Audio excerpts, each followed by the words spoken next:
there's love in the moon and the stars up above, if it seems there's some pattern of trust, yeah, if there's love, if there's love, if there's love.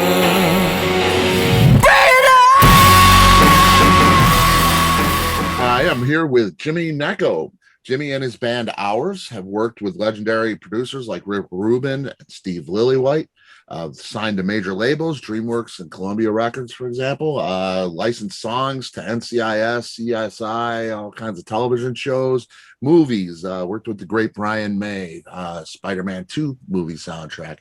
The band has now released a self-titled album. May 14th it came out. And they have U.S. tour dates planned throughout the month of August. And Jimmy, again, thanks for being on the show, man. Oh, thank you for having me.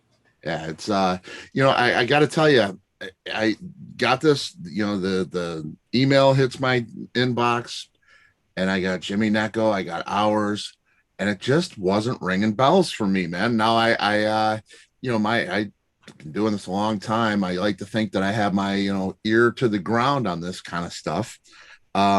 Man, I'm a fan. I am a fan now. I hadn't heard your music, and that was shocking to me when I put it on because it's just incredible. Your voice is just something else. Thanks. And that resume is impressive to say the least. You've been doing this a long time, and you've done many, many great things in a big forum. Is that me not hearing about it? Is that by design? Do you like to be a bit under the radar, perhaps? I think it was partially by design, yes. I did sign with a major label years ago, a bunch of years ago, right, with the goal to just the main thing was to start with making music that I believed in and that I was, enjoying doing. So I've kept my focus on that. But I did sign with a major label to get the music out there and to have the opportunity to get to a lot of people. I just wanted to make sure that we did it in a way that felt right. So there have been many times that I pulled it back. Not necessarily, I don't think, afraid of success or anything like that. I never wanted to really be a celebrity or anything like that. And it was kind of coming up in a time where it was starting to kind of reverse, and just seeing a lot of the backlash of superstardom with a lot of the different artists. So I wanted to take it slow. So it has been a little bit by design, but also I think with just the major labels never really knowing what to do with the music, where we fit in. Yeah. And I think that's to your advantage somewhat. I listen to the stuff and it's like, it's moving. It's an ocean of sound. It's emotive, it's all of these wonderful things, but it's not anything that I can put in a box. Who do I know that would really love this? And I'm thinking to myself, it doesn't sound like anything that a little U2-ish sound, but not really, it's so, would my U2 fan love this? Probably. Would, but I think anybody who loves music would love this. So it's really, it does, it kind of shifts. Hearing it was very, very enlightening, because you guys, your music's very you, and I appreciate that for sure. Thank you. And I think so many musicians and bands are jumping at the bit, chomping at the bit to get that fame, and it destroys a lot of bands, I think. So your longevity, I think, has a lot to do with the way you handled it. Yeah, thank you. I agree, and that was really the goal.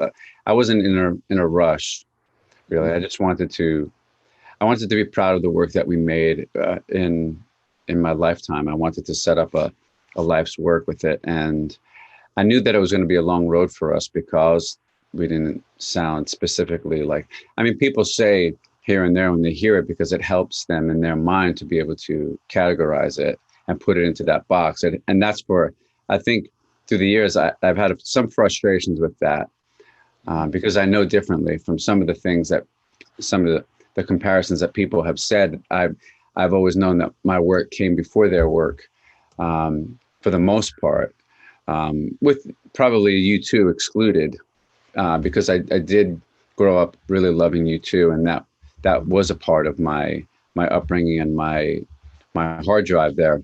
Right. And so much so that it did raise some concern and a question when I was to start making music. Well, how do I do this on my own lane, in my own terms? What am I going to offer that U2 isn't offering? Because I happen to feel that they made some of the most perfect records. So, and I always really, I valued and admired Bono's point of view and all of them as people, what they were singing about and what their causes were. So it was a little tricky, but all in all, like you said, that might be in there, but I don't think that we sound like U2. I think that people just do that. It's easy for them, and it's like a shortcut, and that's okay. But yeah, that's kind of been the road. Yeah. And you know, I mean, I think the history of who you've worked with and who you've toured with is a good representation of, you know, that out of the box thing that you have with your music. Because I mean, you've toured with Aha and collaborated with them, I believe, and Marilyn Manson. You know, those are two pretty, you know, so that's a big gap right there. Big gap. And I've always been really open-minded about it. Even though the fan base, you know, if you look at the European festivals, there's all different kinds of bands from one to the next. It's not always so just like one lane. Of course, the metal fests are all metal, and if you're not metal enough, then you don't make the grade, and that's cool.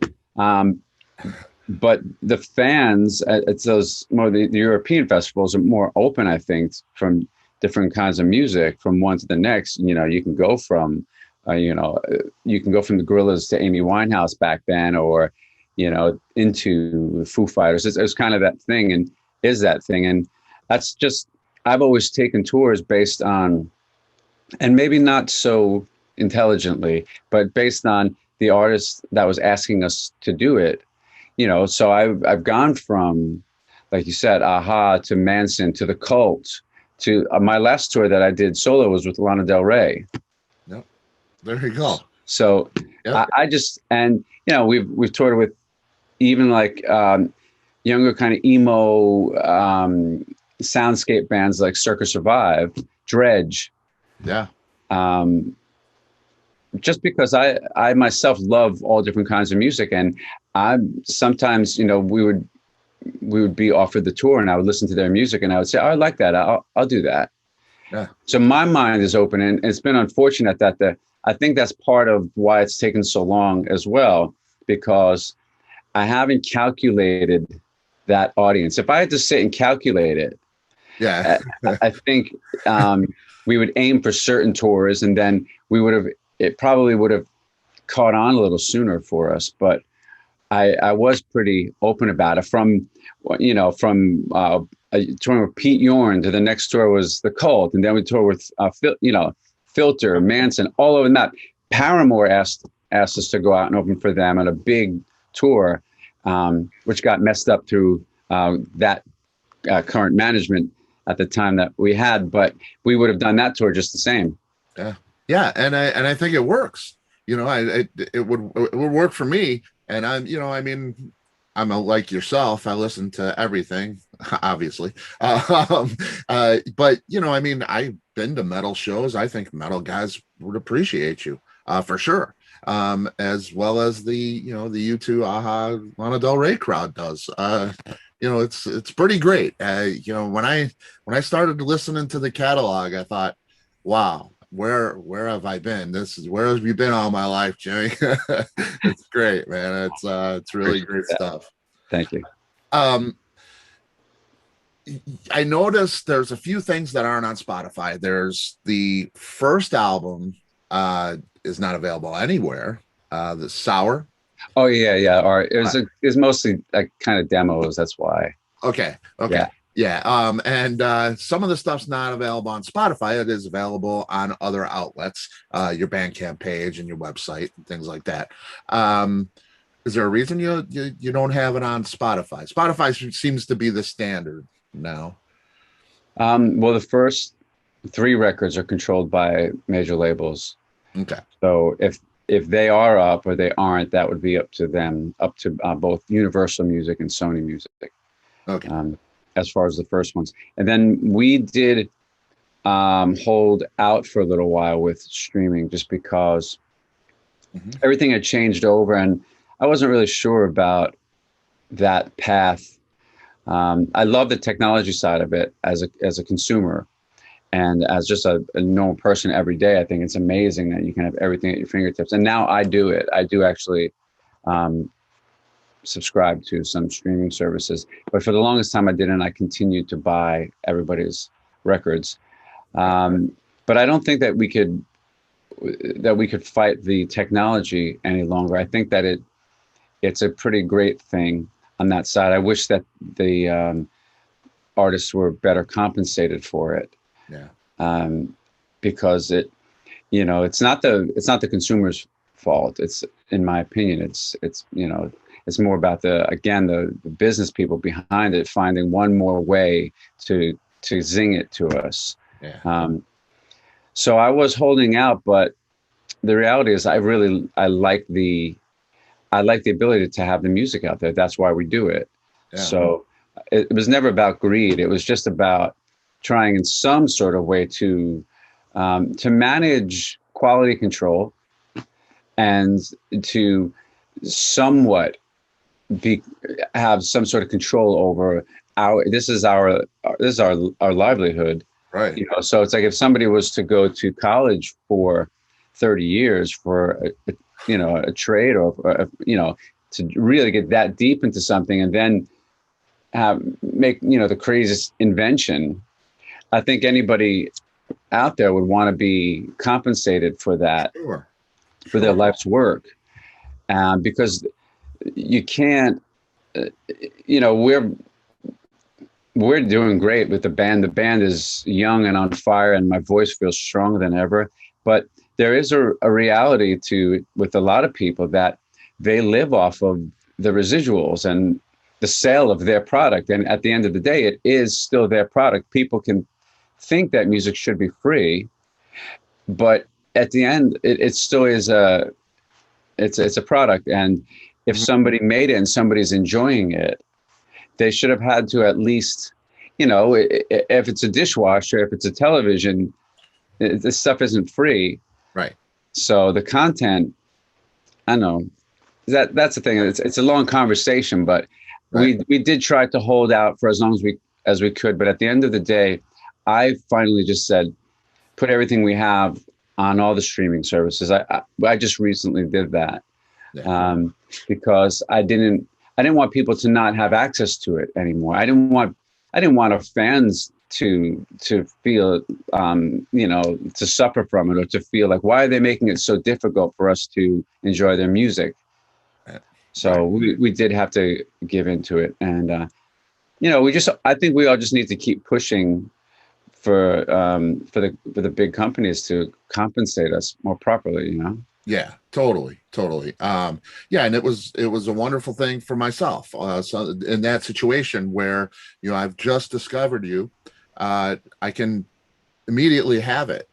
I don't have to wait a week for it to get to my door, or I can consume it and promote it and talk about it to other people, and in that way it's a really great thing to have that there and get to know you faster. Yeah. And especially for the person who can't really afford to maybe buy all the records, they can still experience that. So it is a great thing, and we should definitely push for that compensation for sure, because it's pretty special what musicians give us in our lives. I truly believe that.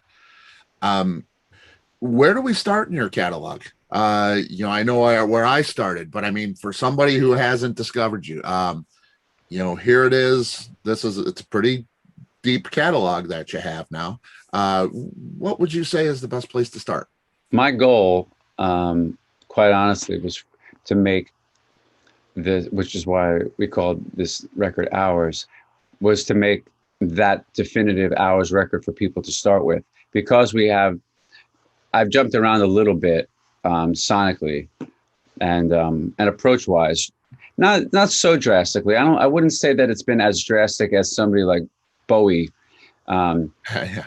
who I have always loved and kind of modeled, not specifically trying to model it after him, but just been drawn to that type of existence and artistry, to where if one record is going to be acoustic and spaced out, maybe the next record is a soul record, and maybe the next one is a full-blown industrial dance record. Right. I always felt like that was really what I wanted to do. But that being said, if there was one space to kind of get this whole scope of those things that I just spoke about, from really personal songs and then really more urgent and exciting and primal kind of excitement with the big drums and the big guitar, and then some songs that had a nice kind of really groove to them and rhythm section that was groovy and soulful. I think I would point people to this new record, and not just because it's new, because anybody that knows me, or if you've seen anything, you know that I'm not an opportunist in that way. I'm pretty open to say I would start with this one, but the goal was to make that record, to say, okay, start here, and if you love this, then go dig, because there's a lot to find once you start to dig. Yep. And that's it worked for me. That's what happened. I threw this record on and I said, wow, this is it's something. It really is. Maybe the most emotive, I guess, is the word that really comes to mind, especially the voice. I was breathing heavy when I was listening to it. It's just so thick and rich and just so moving. And then I went back and found that same kind of thing, not necessarily the same sound, but that same thing where it's stirring, it's just moving, it's very emotional. It's a beautiful thing. Now this new record is part of a trilogy. It's the third part. It's been about an 8-year period. Ballet the Boxer in 2013, I believe. New Age Heroine in 2018. Yes. And this one was supposed to be Spectacular Sight at one point. Yes. Okay. Why the change? And the significance to having it self-titled, which I think you've kind of said, you want that to be a kind of a beginning place to start. But why the change from Spectacular Sight? Is that why? Well, it kind of evolved. The Spectacular Sight was this. It was, I think, for me, it was like a destination that I set for where I wanted it to end up from where we started, which was, in a sense, these records kind of went back, each one, and they're all very, very personal, these ones. Now, the original run, the first three, they were personal, but it was a little more like reactionary to some things that were happening at that time. It's hard to fully explain, but the new series of records basically went back to my original intent of why I started to play music. What I really wanted to do was tap into the human condition, get way, way, way beyond myself and anything that I was going through, and be connected with with everybody out there and kind of take it all in and make music from what we were all going through at that moment in time, and in turn try to lift people's spirits through their trials, you know.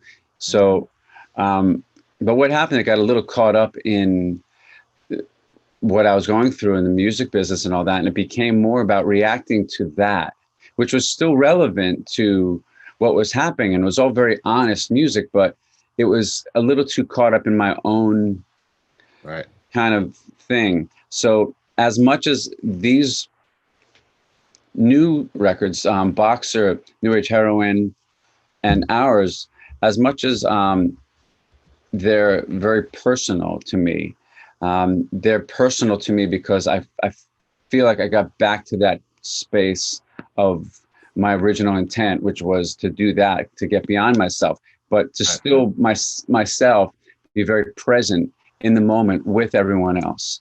And so I feel like I got to that, back to that vibration, that spiritual space and that place of peace inside of myself, to where I could be better for everyone else around me. And rather than kind of swinging and bitching and moaning about what I was going through, I felt like I can be back to kind of offering a hand to others. And so Spectacular Sight was to be this destination of where I had hoped to end up, because I'd started this record a long time ago, and the idea of it, and so much in the world had happened, and I still believe that the Spectacular Sight is a huge part of the core of this record. It's about it really is about like this revelation and getting to a place of being able to see things better again, more clearly, a lot of the fog disappearing and that kind of thing. But it was to be this, in a sense, this almost this rock and roll revelation that I was having.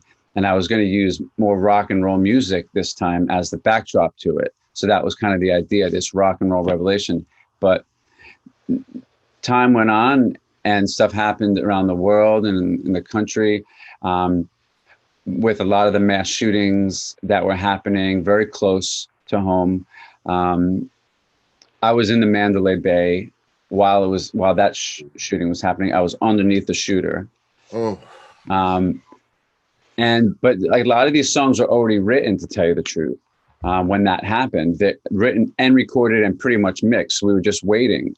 So what I wanted to do was, I found that it just wasn't complete. That's the best way to say it. It wasn't complete to where I felt like it was offering the full, the full service to people that I wanted to do, which was to elevate and lift people up.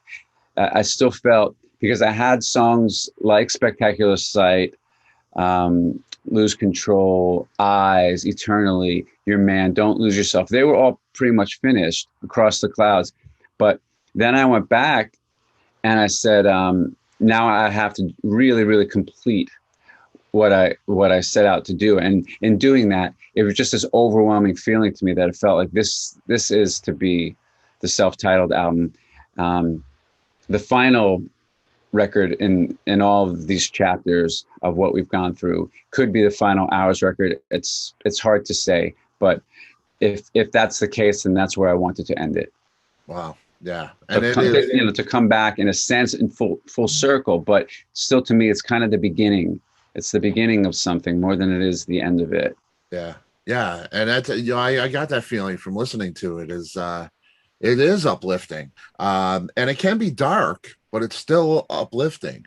It's emotional in the way that you want it's all this upward motion. I never really felt depressed listening to the record, for sure. Good. I tried to be really cautious of that, because I can get into some super dark sides of music. And if you listen to some of the EPs that we just put out kind of on the down low, see, we didn't put we put a few EPs out simultaneously.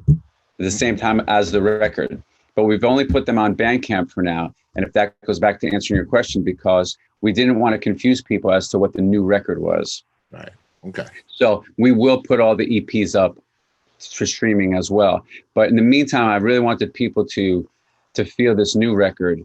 And because there's some dark corners that we go to on some of the other songs, but I was very, very cautious, and it was difficult because I had like 80 songs recorded and finished that I was going through. And, you know, I say it all the time, but I'm going to say it again. I don't tune my voice. We don't make those kinds of records here. I make the records myself in my studio where I'm talking to you from, and I record them, I mix them, and I don't tune anything. So it's time consuming to get the vocals and all the backgrounds exactly where I want them. I don't fly vocals around or anything. So, you know, it was difficult to how do I get through these 80 songs to figure out what is what? But that was the main thing. Anything that felt like it was taking us to that space that was dark, too dark to recover from. Yeah. And I like that space. I really do. Yeah. I mean, you know, I love the dark music for sure. But I think it's your voice. And it's this, I just feel empowered by it. It's so moving in a upward, positive way, no matter what that really the theme, that darkness. If you go there, I know I'm going to come out of it. You know, I feel safe inside your voice, and that's it's powerful. It really, really is. And I want to get to, you know, your any kind of vocal training too, because it's really something. You've got something very special, and if it's just a self-taught gift, boy, are you blessed. You know, it's just, have you had vocal training at all? You know, obviously you have a gift. Have you honed that gift with somebody else and gotten the best out of it? I think the best and clearest and most honest answer to that, without insulting anybody, is that when I was around 16 years old, I had taken a few vocal lessons. I had started out with this friend of mine who was one of my favorite singers on the planet, named Cynthia Catania. But I was a young boy, and she was very attractive to me. So I didn't feel comfortable going to lessons with her. I tried, but I couldn't sing in front of her. So I had tried with her, and then another friend of mine, Joey. It's all these Italians. Joey DeAngeli. I spent some time with him, and he showed me. He was a friend of our family's. He had dated my sister, and he was a great singer, and I loved his voice. And he had shown me some placement things and some technique things, and talked to me about things that were good for my voice. The main training that I got, though, was probably no more than, I would say, 7 to 10 lessons. 10 would be pushing it. Wow. 10 would be pushing it. But a woman named Norma Garbo in Manhattan, and I went to see her, and I just said, I need to increase my range, because I'm trying to sing all of these songs, and I have a pretty low voice, speaking voice. And I like singing the low stuff too. I like that, but I needed to get up to this kind of Steve Perry type range to sing a lot of the songs that I wanted to sing. Right. So I told her that I needed to expand my range, and that I wanted to bury the person with my voice in the back of the arena. I wanted to hit them so hard with my voice. I wanted to have that kind of strength and power. And she opened up my whole world as far as the power and the breathing, and where to get that power from. So that being said, like any kind of, I wouldn't say ADD, but it's, you know, I was never great at like reading all the instructions on something when I got it, or going through the manual and anything. It was always just like, let me just jump in and go. Right. So I treated my voice the same way. I learned a few things, but it was my own spirit to push the boundaries and to just push myself beyond anything that I had heard myself. It's just where I think it came from, a combination of that just lunatic inside of me that's like pushing for greatness, to push myself to the beyond what I've heard human beings do. Yeah. So it was that kind of fire in me already, combined with, yes, some proper tips on yes, no. But it wasn't it wasn't a thing of like nonstop going. It was kind of like, okay, I think I can get one in a few weeks. I'll be there in a few weeks. Again, take away what I learned, spend weeks and weeks and weeks myself pushing and trying to find that space myself, right, and find my own voice, because the voice is already inside. Mm-hmm. That's the thing, so I just needed to figure out how to project it. Yeah, and it seems that you are the type of person that takes a certain thing in your life and goes cautiously, does the right thing, thinks it out, and it sounds like you did the same thing with those tips. You got the tips, you got the techniques, you took them, thought about them, and applied them. Yeah. And I haven't applied that to every aspect of my life.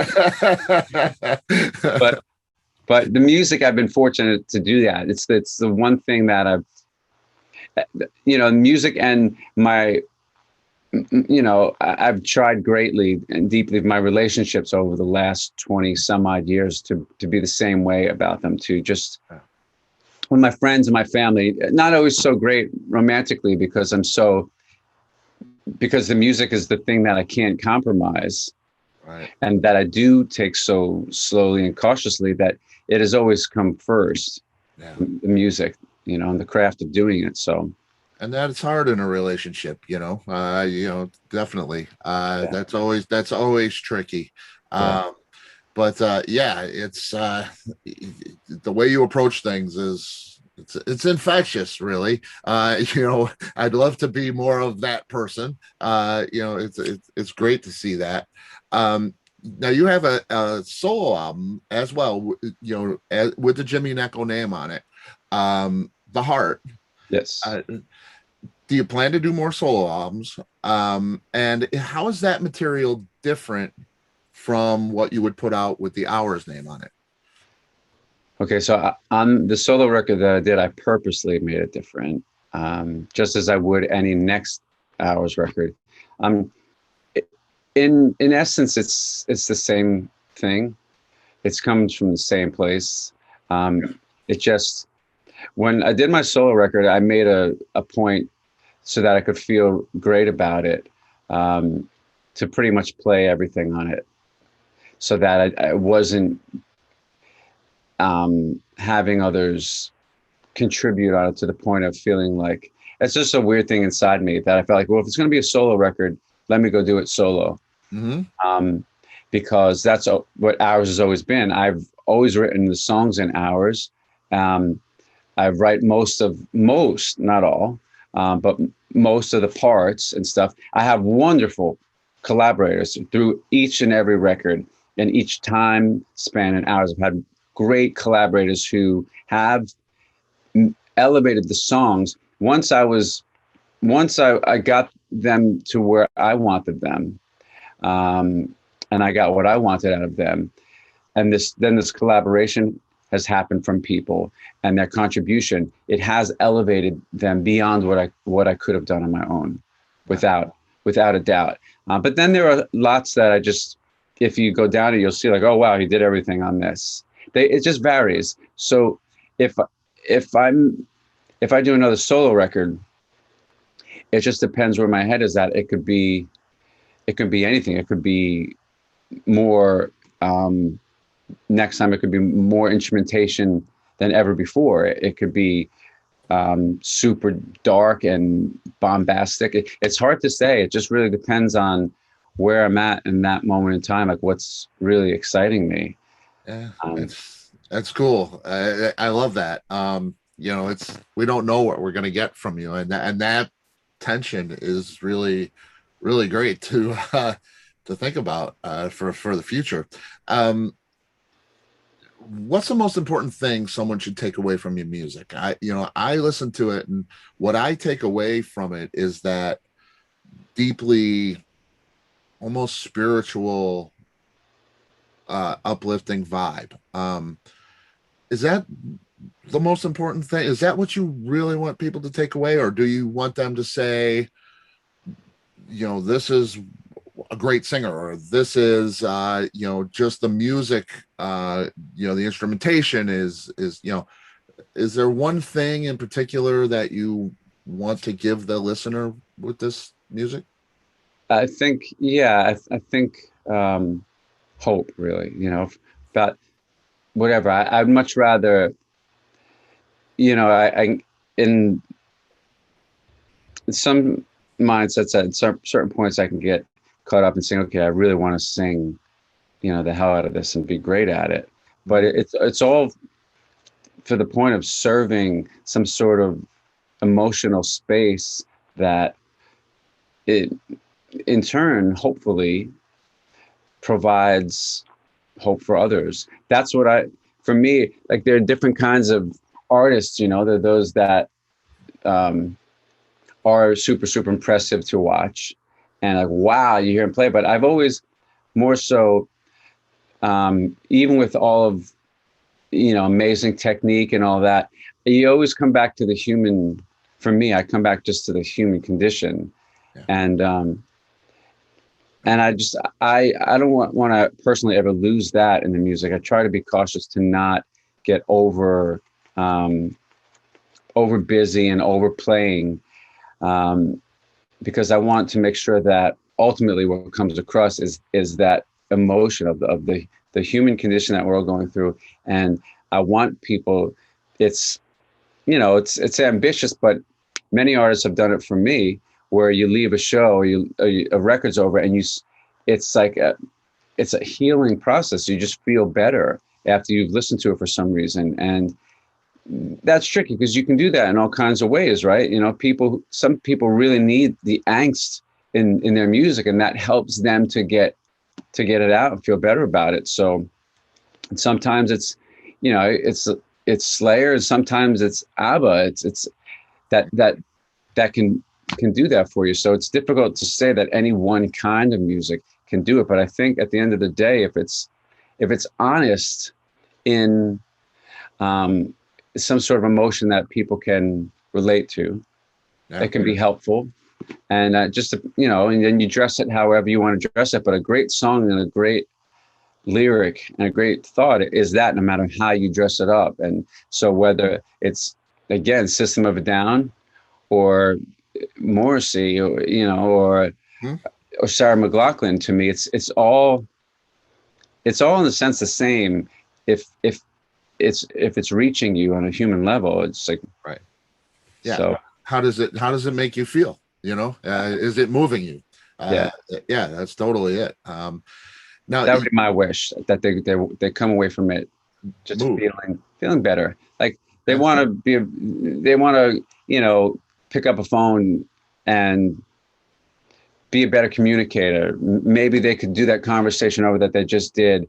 Maybe they be a little bit more patient when they're sitting behind somebody driving and it's not doing, and they'll try to understand that maybe that person's going through something. Just that, if I can feed into that for everyone, then I would have done my part, and I could be part of the positive machine, and not part of the negative noise. Oh boy, we need that now. That's for sure. You worked with Steve Lillywhite, amazing producer. Rick Rubin, of course. Brian May. These are all just huge things to happen to a musician. Is there one experience that has had a larger impact on you that changed your course? Well, let's see. I've learned.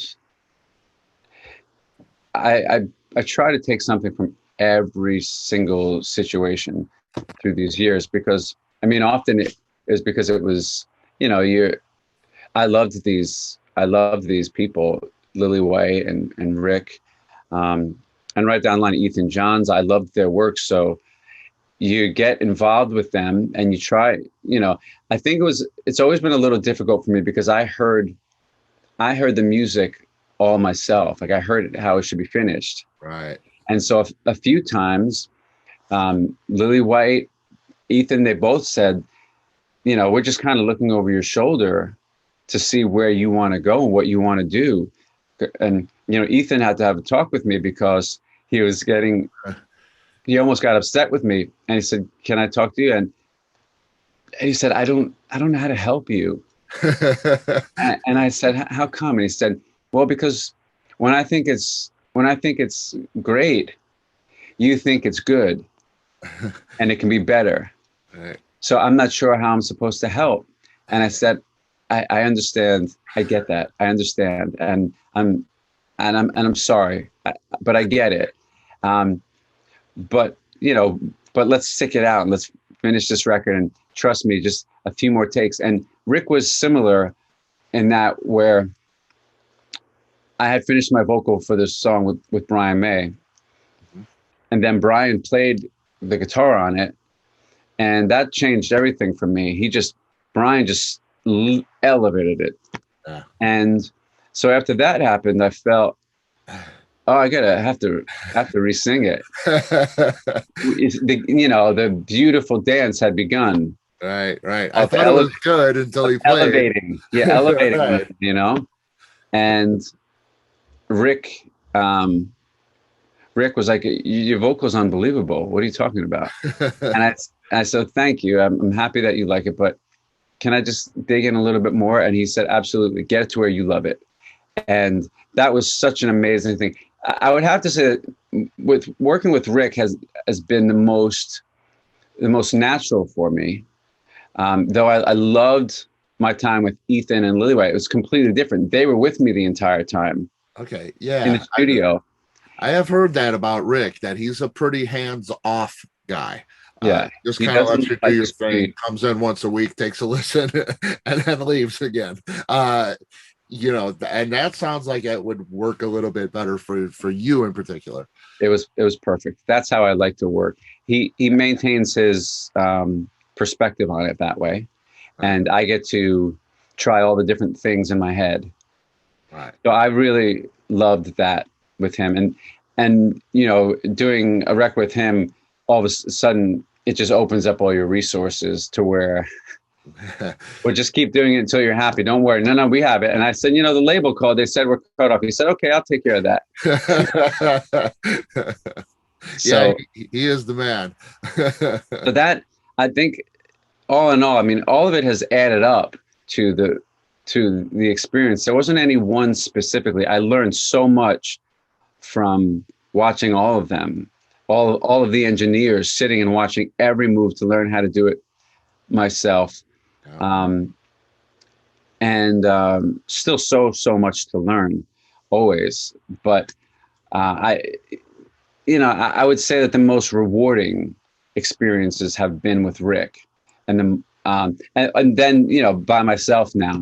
I've gotten to that place doing it pretty much, like I said, recording it, producing it, engineering it, by myself. I feel the best that way. And then with having a team of talented players who also have ideas, that's my favorite place to be. And it's never a situation where we have like wallpaper in the room and or yes men or yes women. It's never that case. Everybody has an opinion.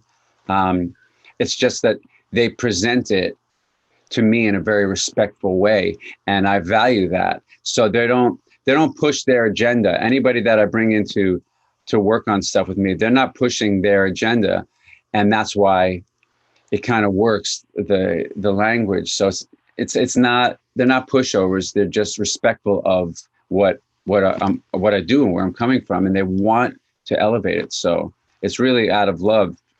So we've been fortunate to have that the whole time. And from the time that I signed with DreamWorks in 1997, making Ours Records. That is what I've protected the whole time. Anybody that I felt that was coming in to push their agenda showed themselves to me right away, and I was like, I don't do that. Right. Right. Yeah, there you go. And I noticed that, you work with a lot of the same people, the band and everything. I see a lot of the same names on the earlier records, and there's obviously chemistry between all of you guys, and that collaboration is pretty great. Yeah, we're all buddies, buddies, brothers, sisters. Through the years, we maintain our relationships, our love for one another, and when people can join me in the game and in the circus, they do their best to do so, and I'm forever grateful to everyone for it. That's cool. And I just want to ask you about your writing, because it is so powerful. Can you sit and watch, the Beverly Hillbillies and write a song, or do you have to be in a certain space? It's so powerful and so deep a lot of the time that I picture you in a certain headspace that you have to write this stuff. I don't know how you would do it, riding down the street in a car, or you know what I mean? Yeah. Is that true for you? How do you find, where do you write this stuff, and how do you have to be in a certain mindset? It's changed over the years. When I was younger, it was kind of like, when inspiration struck, and it was kind of rare for writing. I would write one song every 6 months or so, and I would put everything I had into that one song and building it. But as time went on, and I learned to be more present always, I just started to write multiple songs and ideas a day. I have hundreds and hundreds of songs yet to be recorded, and thousands of ideas waiting.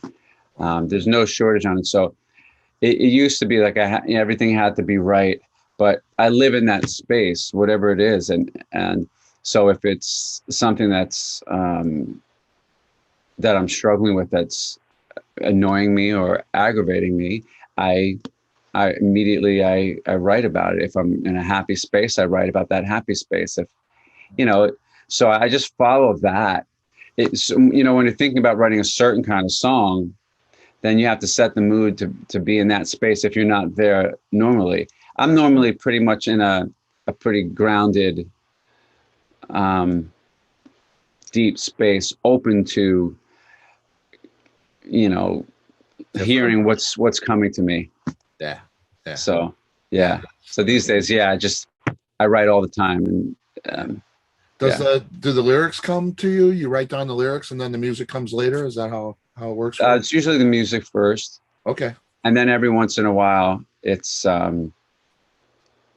these bolts of lightning where it all comes at the same time, where just literally the entire thing presents itself and it's there, and you go, how did that happen? That's electric, huh? Yeah, just have to be open to it and hear that there's kind of music in everything, everywhere. If it's it sounds a little ditzy, but it really is the truth for me. I can hear music in cars going by. I can hear music in the air conditioning. I can hear music when somebody's walking on the floor. It's just I'm open to it, and that's where I want to be. So it's so strange that you say that, because I write a column where I live in the local paper, and I wrote this. They were working on our street, and there were jackhammers and stuff, and I thought, that's my kids crying when they were younger never bother. I found rhythm in it. It's just it's a musical thing. I just love music and sound. I find music and sound, the clanking of glasses at a bar, that's percussion to me. It's not noise. No, So I totally get what you're saying, and I wrote a whole article about this, finding the music, the rhythm in this sound, and it's a gift and a curse, maybe. you know. So yeah, Yeah, you're right. I'm happy that you have that experience with it too, because that's really what it is. And you can say that to somebody who doesn't have it, they won't understand. But anybody who hears it that way, it doesn't sound like, witchcraft or anything like that. no, yeah, it's I love it, and most times it's a gift for sure. uh, um Now you got about 12 US tour dates. You're coming to Chicago. Yeah. Cannot wait. Can't wait to see you perform. Do you bring this band with you? Is this the band that you're touring with? Yeah, the Okay. band now, interestingly enough, is the longest band of the longest group of people, the same people that we've ever had. Um, but we haven't really done any shows during this time. We did a run of 4 shows about a year and a half ago, just to try out some of these songs. But this group of people, it's been now about 6 or 7 years, and that's the longest run where the same exact people Uh, have been in it. So to us, this is like our first band. it's And exciting. not taking away from anyone else that we've played with, because we've enjoyed it every step of the way. But there is this feeling that we've been searching for that consistency and that continuity. And so the band, they played a lot on the record as well with me, this Hmm? particular group. So it's their record. It's their record too. Like, they've put a lot of themselves into it. Yeah. And yeah, it feels like a young band, that like Yeah. our first band. Yeah, it is. It's exciting, man. I mean, it's really get to hours.net and listen to this record. Uh, is there one thing in your life that you've always wanted to do? You've done so much in your career, and you're so level-headed, and just you seem like you've accomplished so much that you've wanted to accomplish. Is there one particular thing in your life that you want to accomplish? Well, I have a certain piece recently, because I'm really happy and proud of the record, because it's been a struggle to get to this place. Um, so musically, what I would like to accomplish is I would like to get all over the world this time. I'd like to get to Japan and Australia, Dubai, Israel, all over Europe, South America. Um, there's so many places that I would like to get to with the music this time. That's my main thing. That's the main thing I'm thinking about this time, is that we have to get to all of those places and bring the music, and see these people and connect with them. Um, Places in Mexico, I'd love to go and play music. We really need to do that. That's the main thing. And beyond that, it's really hard to say. I've already had such a great life. I really have. And I'm not, I'm not looking to check out anytime soon, but if it happened tomorrow, I lived a great life, and I got to see and do so much. I got to love so much. I love so many people and be loved. There's not much more that I think about, to tell you the truth. If I was able to, with the music, just get the music around to more people in the world, I would probably love to just sit around drinking red wine every day, to tell you the truth, and become, like a grandfather or something, and Man, you know, you're walk my dogs or something. bringing tears to my eyes, man. That's just it's great to hear that, man. It's there's so much that I don't hear like that. People that are just happy with where they are and satisfied with their lives. It's great to hear that from you, man. Really is. Everybody needs to go to hours.net. They can go to your Bandcamp page. All that information is there. Check out the video, Bring It On. That's out there. I think we have another one coming soon, which will be officially the first single of the song Echo, which ends the record. Will technically be our first official single. So it's like me to do everything backwards. There you go. Hey, Jimmy, you notice you mentioned your Italian heritage and Italian friends. Do you cook? It's my favorite food, man. I love Italian. You know, I don't cook all that much. Yeah. my mom cooked nonstop. She was great, and my sisters have taken over, you know, in her memory, and they do some great Italian cooking. But for me, I loved her cooking, and I love Italian food. I love all food, to tell you the truth. You wouldn't think it by looking at me. Right, no doubt. But I've always been also the kind of kid growing up that was, just let me quickly eat so that I can get back to doing. Right. Yeah, I need to get back on my bicycle. I have to put these miles in, because I was a BMX racer. So okay. So before the guitar and all that, it was that. Then once guitar happened, it's just let me just eat and, you know, get back to playing my guitar. Or yeah. Well, it's paid off for you, my friend. You're not a chef, but you're one hell of a musician. I'm a little bit of a French cook when it comes to songs, though, and making records. There you go. Well, I love you, buddy. I appreciate you. Your music is it's touched me deeply in a very, very short period of time. And, you know, I'm excited. You know, I'm almost glad that I've found you recently, because I have a whole new world to explore and love and cherish. So it's pretty great, Jimmy, and I appreciate you. And you know, I will see you in Chicago. You playing Shuba's cool room. You know, I will see you there for sure. Great.